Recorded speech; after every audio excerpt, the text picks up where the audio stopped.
Hello and welcome to everyone who has come to this event and to those who will be watching the recording. I'm sure you're all aware that decision making is a tough job.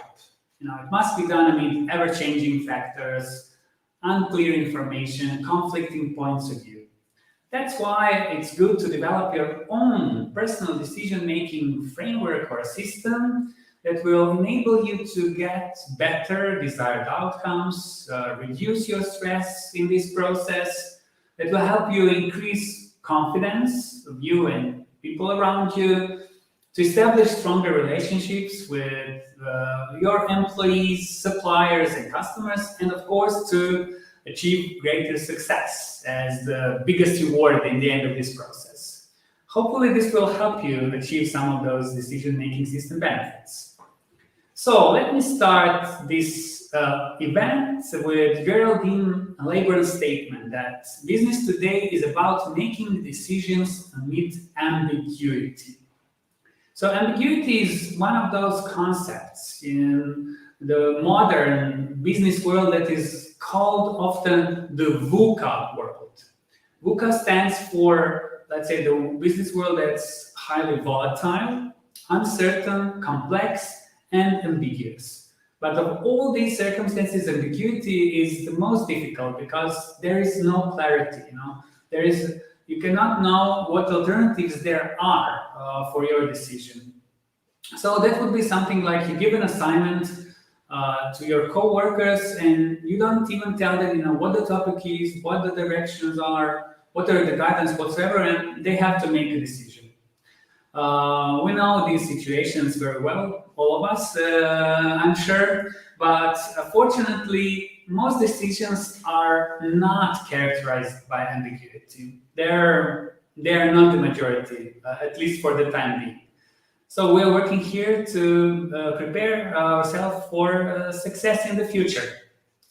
And a fun fact for the start, did you know that the average adult makes about 35 decisions every day, according to studies?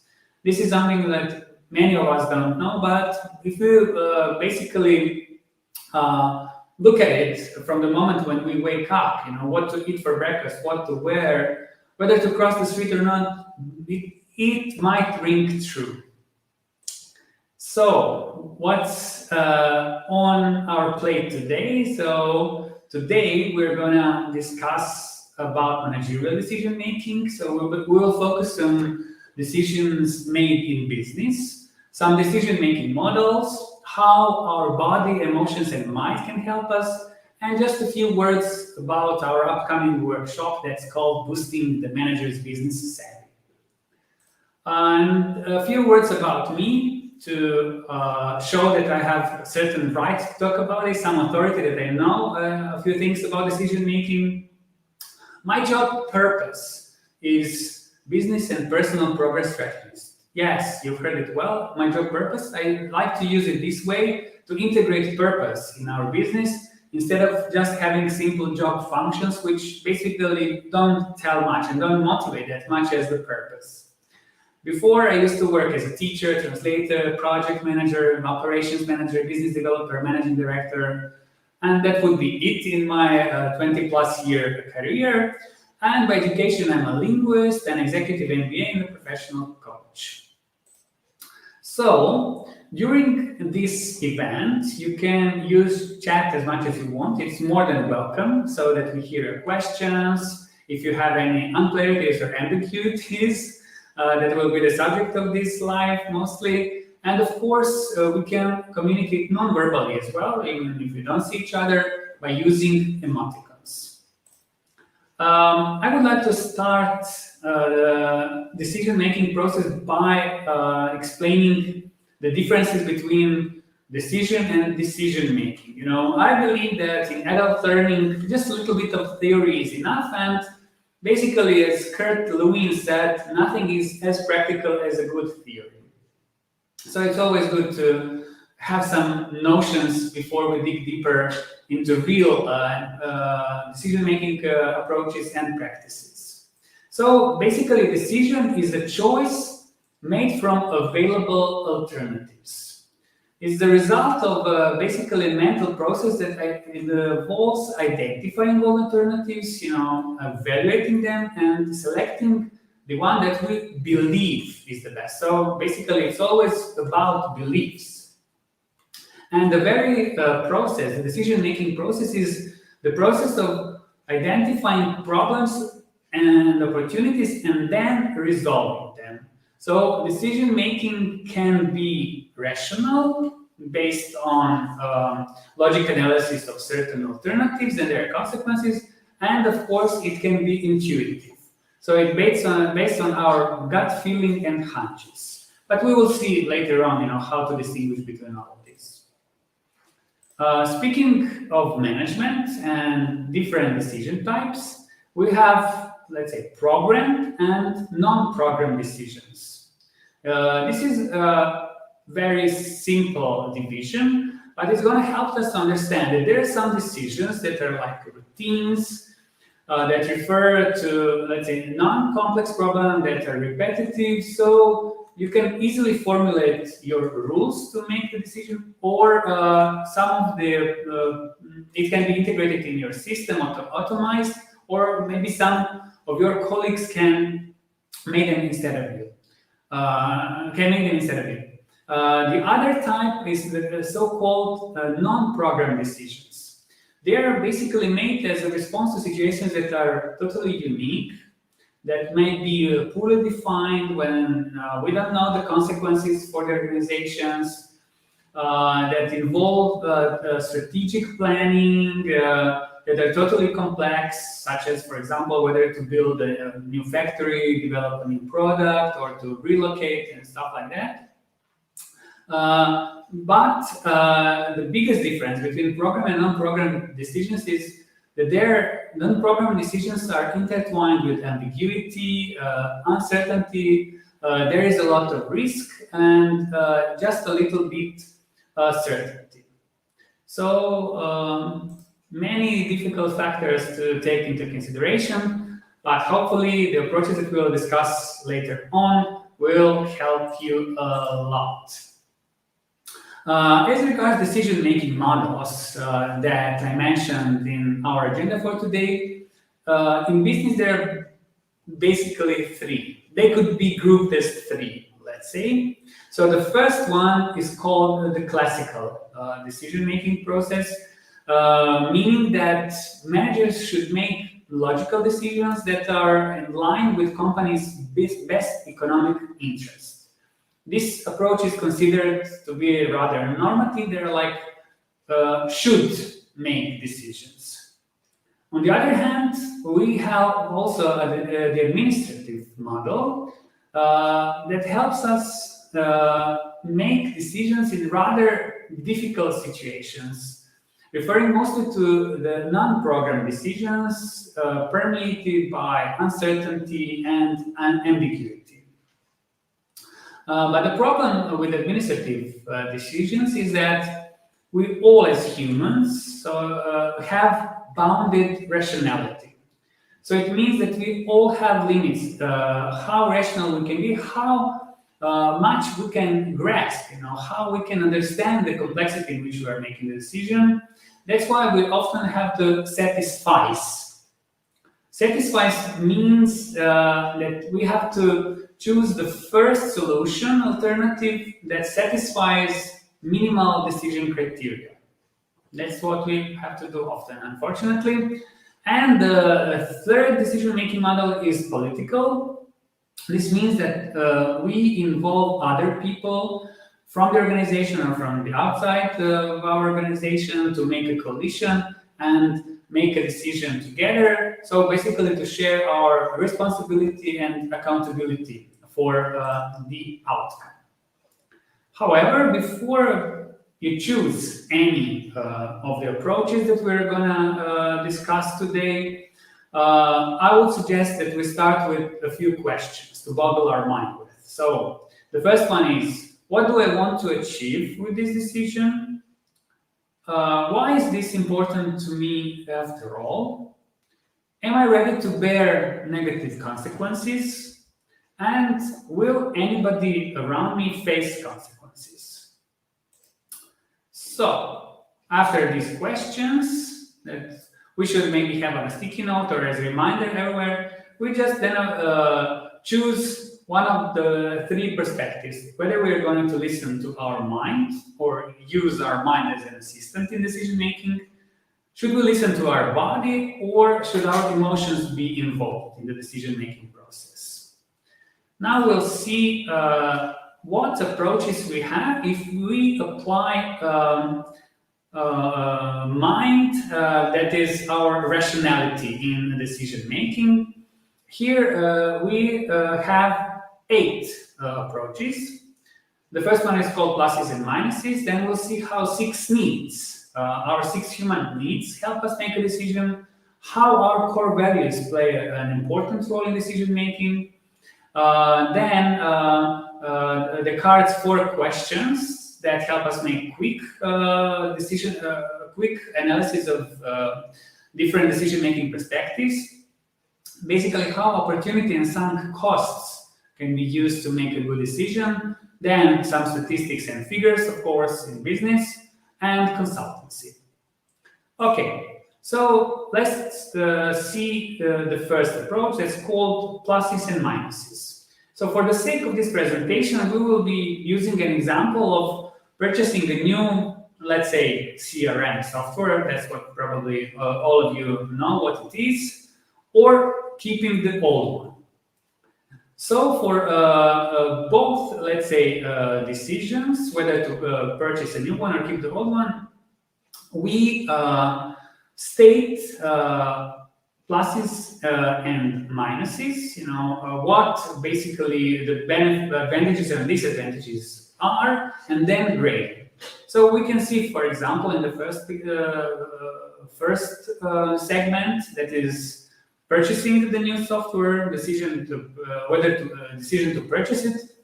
The benefits are could be improved features and functionality, increased security, better support, reduced cost and compliance. And in this table, on the right-hand side, we assign certain grades or rates for each of them based on, let's say, our intuition or research or information that we got. And we can see, for example, the total is 40. But for keeping the old one, what would be, let's say, the disadvantages or advantages? Okay, so we grade them. So they're close, 40, 33. So we can use, for example, the higher number. And let's say when we sum up all of the advantages of a new software, it's 40. So let's say, okay, we could buy this new software, if this helps. Then another approach would be to list, let's say, your certain needs, your company's 6 core needs that it needs to thrive and survive. That is certainty, security or comfort, variety or different variability and differences, significance or importance, then connection or love, growth and contribution. So we can see, okay, what's in favor and what's basically against the purchase of the new software. If we can see that the software will give us certainty, or won't give us certainty, we can assign it 2. If the old one gives us certainty, we know we have security, we won't change it, so it's 7. Variety, it will bring, okay, new approaches. Significance, so we will be more important, we will be significant to our employees and customers. Okay, so 7, 6. We will be more connected with each other. So the new one is 4, the old one is 6 because it already exists. We will be able to grow with the new one, so it will satisfy the need for growth. It's 10. Okay, keeping the old one 6. And contribution to our community, to our, let's say, ecosystem of customers and suppliers, 7, 7. So again, it's a very tight result again. But in favor of the in favor of purchasing the new software, we got 40 points. So let's say we are buying the new one. Okay, the next approach is to analyze our decision through the perspective of the 10 core values of a company. So on the left-hand side, you can see 10 values that a company can have, such as trust, collaboration, inclusion, respect, teamwork, simplicity, passion, innovation, customer focus, and growth. So if we analyze it from this, and assign rates, so that I don't go through each of the value individually, we see that the totals here are now different. So in favor of purchasing the new software, it's 86 points, and for keeping the old one, it's 66. So values helped us reach the point where, for example, we are purchasing the new one. But let's see the same thing from another perspective. It's called the Descartes 4 questions. So what does that mean? Descartes, I'm sure you all know from your maths or philosophy who Descartes was. We won't go into that, but he had a very interesting, let's say, decision-making framework with 4 questions that say, what will happen if I decide to make the change? What will not happen if I decide not to make the change? What will not happen if I decide to make the change? And what will happen if what will not happen if I decide not to make the change? Sorry, it's like a bit with this not and will won't happen, but you can got it. It's very simple, so you can always remember it and use it. But now let's see, for example, what this analysis means. If we say, what will happen if I decide to make the change? So to purchase the new software. Maybe, we will improve customer service, or we can also increase sales and improve efficiency. So these are 3 good reasons. What will happen if I decide not to make the change? Okay, this could mean, for example, that we will be at a competitive disadvantage. We might miss out on some new sales opportunities. We might waste a lot of time on manual tasks. And our employees will continue to spend time on tasks such as data entry and reporting. So it doesn't look that good. What will not happen if I decide to purchase a new software? It could happen. We will not lose customers. We will not spend more money. We will not have to disrupt our business. So yeah, it seems to be very good. And what will not happen if I decide not to make a change? We might not improve our customer service, we might not increase our sales, and we might not improve our efficiency.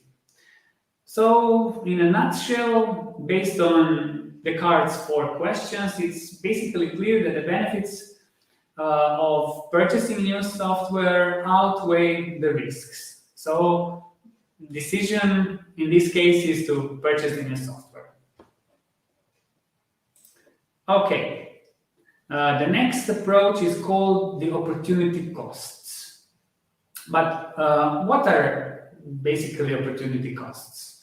As you can see on this slide, the definition is that opportunity costs are basically money, time, and or energy you give up because of other alternatives. So basically, we want to do something, we have an alternative, so there is something we have to give up because of it. And you can always use this formula that you can also see on the slide, that opportunity costs equals cost of alternative outcome minus the cost of chosen outcome. So for example, your current CRM or any software can be old and outdated, but it can be still functional. The new can be more expensive. So you might estimate, for example, that the new software might cost you 10,000 euros per year. and that it might take your staff 2 weeks to learn the new software, whereby their productivity will be much lower during this period, and you can say that it's going to be reduced by 50%. On the other hand, you can say that the new software might increase your sales by 10%. So basically, the opportunity costs of not buying your new software is the cost of lost productivity. So your staff productivity will be reduced by 50% for 2 weeks, for example. And it means, for example, if the average hourly wage is 20 euros, then the cost of lost productivity might be 2,000 euros, if you look at it from this cost perspective. And of course, you have the opportunity cost of missed sales, where you estimate that the new software will increase your sales by 10%. So if your annual sales is, for example, 1 million, then the opportunity cost of missed sales would be around 100,000 euros. In the end, the total opportunity cost of not buying the software would be 102,000 euros. To put it, let's say, simply. I hope that these calculations didn't scare you. On the other hand, it is just an example of how you can approach decision making using opportunity cost functionality. If you have any questions about this, I can always provide you with a detailed explanation or this example that I was talking about. Okay. On the other hand, we also have sunk costs that are basically not relevant in decision making, because it means basically persisting to doing something disadvantageous because of money, time, or energy you already invested. This is like, some people stay in a marriage because, okay, we bought a house together, we have, I don't know, this and this together, so maybe this would be the good reason for us to stay. Or in business, okay, we have, I don't know, this software, we've been using it for so many years, we've thrown away so much money, why would we buy a new one? And this kind of decision, if it's based on this so-called sunk cost fallacy, does not lead you to increase profitability or productivity. So typical examples of sunk costs would be the costs on advertising or for market research, on installation fees and salaries. These are the costs that you simply forget, and you just ask yourself, what's more efficient and more important actually? In business, of course, you can always use statistics, also in this case. And here we would recommend, let's say, 3 approaches, 3 statistical methods: the regression, a statistical average, and standard deviation. For example, on regression, and I won't go into many more details because this should be informative and fun in this slide. But as regards, for example, regression, those of you who study statistics and use it in your business, you know that you can always collect the data, let's say on the performance of your current software, as well as the performance of other software products on the market. Then you prepare the data, you collect them, you build a regression model that can predict the performance of other software products, for example, and features. You can use Python or SPSS. Then you evaluate the regression model, use it to make predictions, and in the end, you make a decision. It basically helps you to make prediction about the performance of different products, and where you should weigh the benefits of each software products against the estimated costs, such as purchase price, subscription fees, and implementation costs as well. So this one was much more complex. But of course, also very useful for those who feel more confident using statistics. The next approach would be to use facts and figures from relevant institutions. Here we have an example, for example, a research done by CSA, the Common Sense Advisory, that's very active for the translation and localization industry. Here you can see certain trends, how they're going to develop, for example. And in this case, okay, you see, okay, we go into this development because the forecast looks good. But of course, you use also other approaches, whereas here you have the real research that you sometimes have to also purchase. Bear in mind also that how much the decision might cost.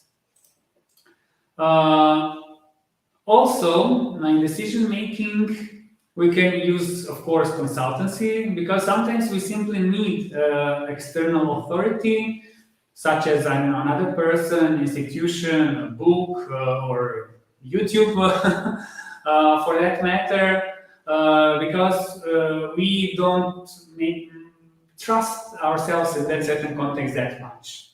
But also, we needed to gain an external perspective from another person.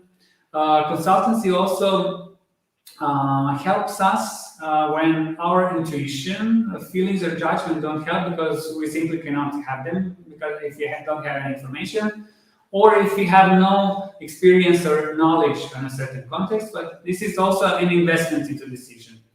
But here, we would advise you to use consultancy exclusively from companies that you trust, and you always have to bear in mind, even if you pay a lot of money, the decision is only your responsibility.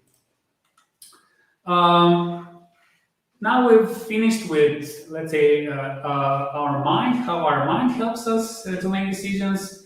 But oftentimes also managers and people in business use their intuition or their body to make a decision, because sometimes basically our body knows better, before our mind, before our emotions and mind get there, we have this internal wisdom that can help us, and we can call it the gut feel, our intuition, or the way we listen to ourselves. So if you can recognize the signal from your body and you can rely on it, go ahead. Decision is because nobody basically of us can predict future. We can also pay the most expensive reports or research and consultants, but there is no basically guarantee what will happen in the market or in the future in general. Even if you make a mistake, you can always see it as a feedback, kind of reframe it basically as a feedback, and implement always in your system rules, workflow procedures, whatever you have, in order to avoid similar mistakes in the future, and without basically thinking too much about them. And the last approach that you can use is basically your emotions. So it's very similar to pluses and minuses that I talked about at the beginning. But here you can imagine that you put pluses in one hand and minuses in the other, that is gains and losses, however you want to see it, and then try to weigh them. And then you decide based on which arms feel heavier. So if the lighter arm basically is the winner, because if you feel, if your emotions tell you, okay, this one is light, let's say, I'm gonna choose this. Of course, this is just one of the approaches. If you believe in this one, okay, why won't you use it? If it can help you, but you can also with this one use maybe a few visualizations, just try to imagine yourself with different decision outcomes. Like it's like 3D rendering of a future situations. When you receive, let's say, a rendering from your interior designer, you see what it's going to look like. That's what you can make for your decision, but try to make a few of them so that you don't get stuck in one picture. So, in a nutshell, basically, what we talked about today is that nobody can predict the future with certainty. There are many approaches, but basically, all decisions are belong to an emotional category. It's just a guessing game. Oftentimes, visualizations can help us to see if the decision is right for us. Then it's also good to use a small sample, let's say for your pilot project, so that you don't mess up something on a big scale, that you see your and others' mistakes and feedback, and that you implement them in your decision-making system, processes, procedures, and rules. And in this way, you will avoid, let's say, those mistakes and future losses. Okay, I hope this was very useful, that you learned something new that you might implement right away. And I will be more than grateful if you would share with us in comments what you found most useful today.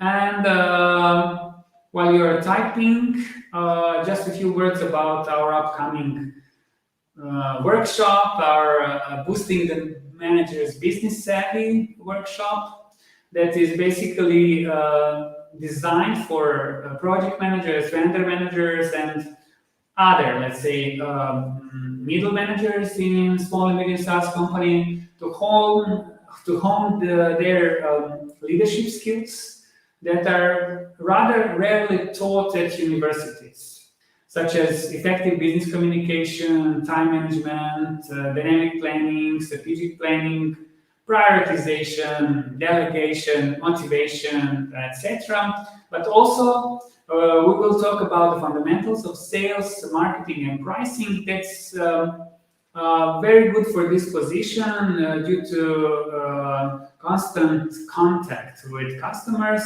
and exploiting basically the potential for cross-selling and upselling in your company.